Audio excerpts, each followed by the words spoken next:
What's cracking, everybody? Welcome back to the channel. New video.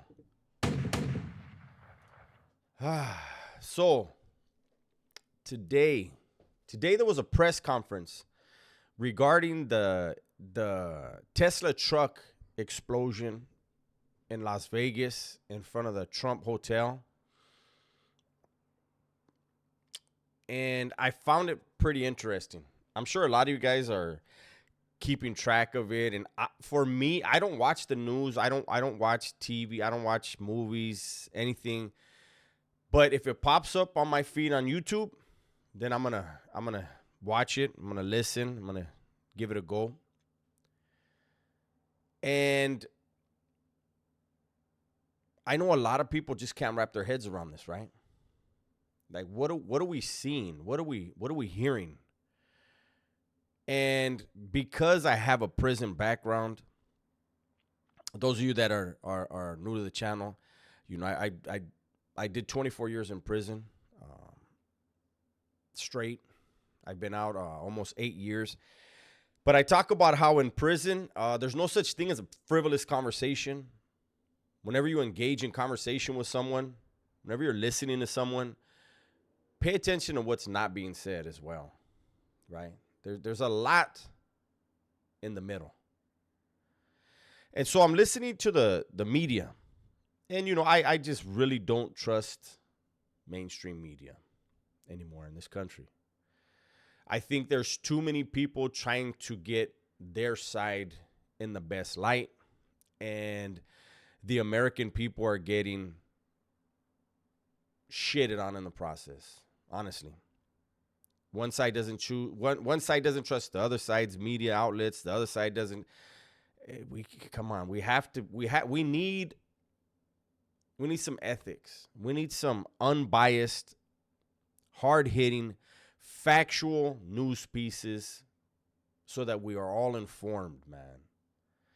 And I think that there's a lot of people that turn to YouTube for that. I'm not trying to present myself as being that person, that platform. And I don't think there's any one platform that can fit that, right? But so some things that I took some notes, and the parallels between the guy in New Orleans and the guy in Las Vegas. Both of them were at Fort Bragg. No one at this point, no one is saying that they were there at the same time. But they were both stationed at Fort Bragg during their military career. These are both military guys, right? And both of them were deployed to Afghanistan. Again, nobody is saying that they were in the same province, that they even knew each other there, but they were both there, okay? And both of them rented their vehicles, the vehicles that were used. Both of them rented their vehicles through the same app.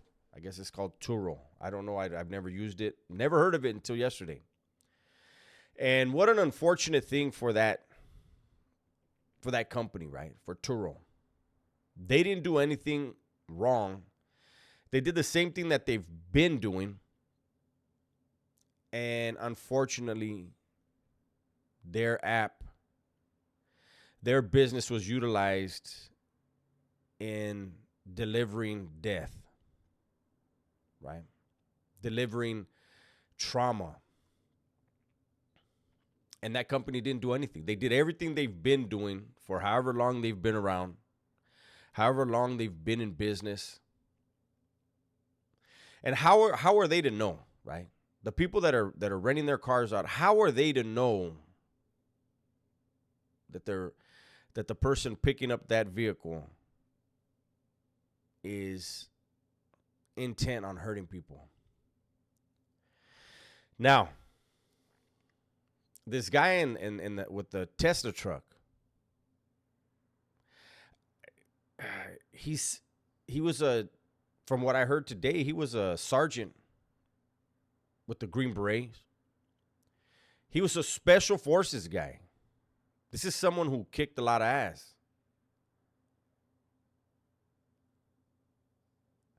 And I didn't hear anything yet from people that know him or knew him. But the other guy, the guy in New Orleans, I saw something by a childhood friend of his. And I saw something else from one of his ex-wives. And both of them were saying that that guy was like the nicest dude you would ever meet. And that they don't understand what happened.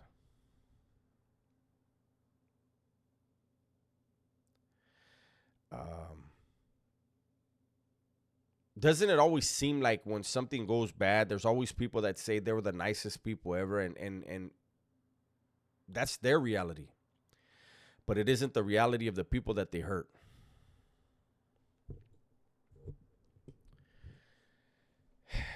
This guy in Las Vegas, as soon as I saw the first coverage of it, a Tesla truck was used in front of a Trump hotel.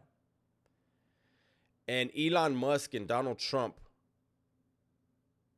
are in discussions about a lot of things regarding Trump's governing of this country when he takes office, right? So to me, I was like, okay, this is someone trying to play psychological warfare on us, right?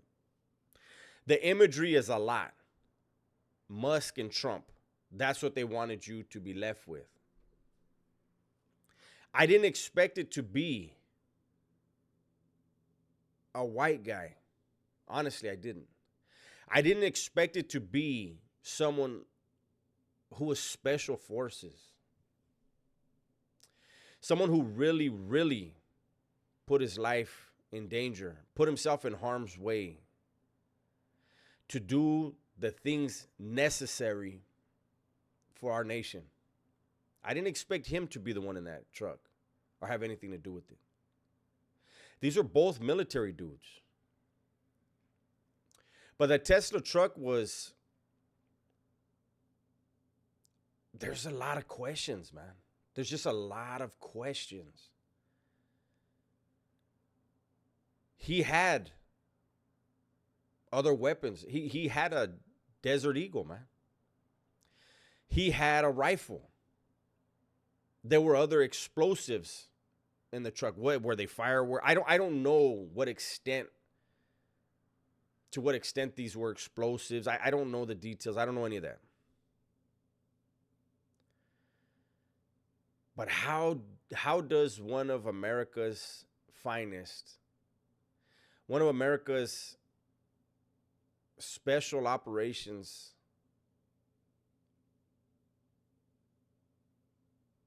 how did this happen? Like what was he planning on doing, and did he at the last moment decide he couldn't do it? I don't know. But they're saying that he took his own life prior to detonating the truck. How was this thing on a timer? Like, and what were his plans? Did he leave a manifesto? These guys usually do. Did he post something? Did he leave something? What were the other weapons for? What were the explosives for?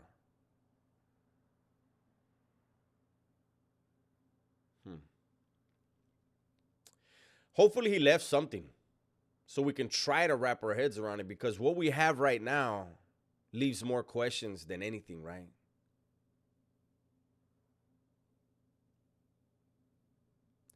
I knew I was going to do something on this stuff, but when I heard that he was special forces, that's when I was just like, damn. And the special forces community has to be like, whoa, especially the people that knew him, that were on missions with him, that served under him, side by side with him, who maybe he saved their lives in a firefight, or vice versa.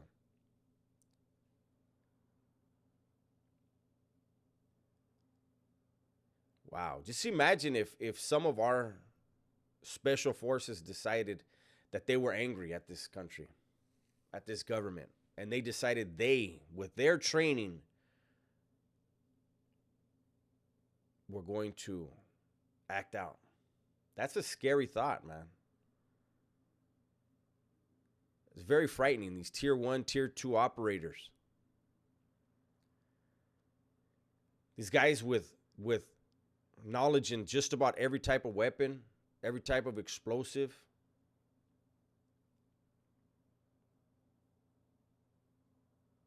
But something happened where allegedly he decided he was going to hurt himself rather than others.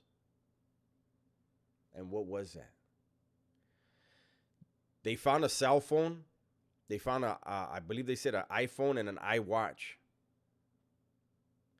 I'm sure the last call he made, they're gonna reach out to that person or those persons to try to figure out what did he have to say.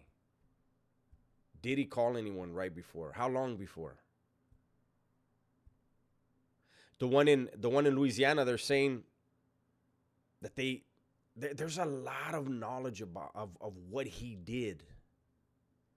You know, I was watching Valuetainment this morning, a great channel on YouTube, Valuetainment. And they were showing that truck that the guy used in Louisiana. And there's a camera that's actually tracking the truck as it's going down the street. And then it makes a hard right turn and it goes into a bunch of destruction, right?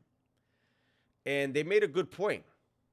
Why was that camera tracking that one vehicle?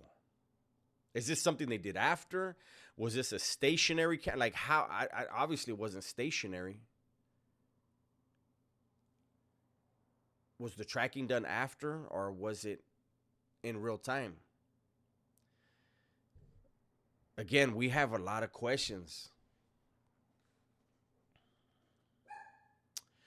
I don't think that I don't think this is over.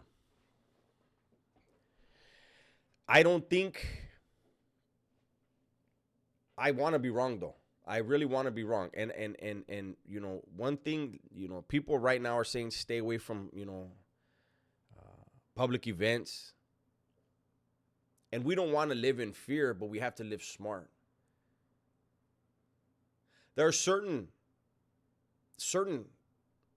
events that we as Americans attend. There are certain venues that we frequent that could be very dangerous. And it's very unfortunate.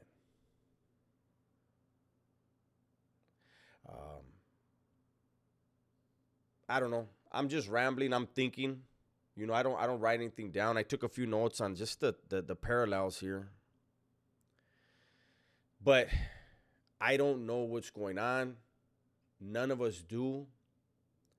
And the ones who do know what's going on probably have more things planned. And so everybody, please be safe, be smart, and tell the ones you love that you love them, man.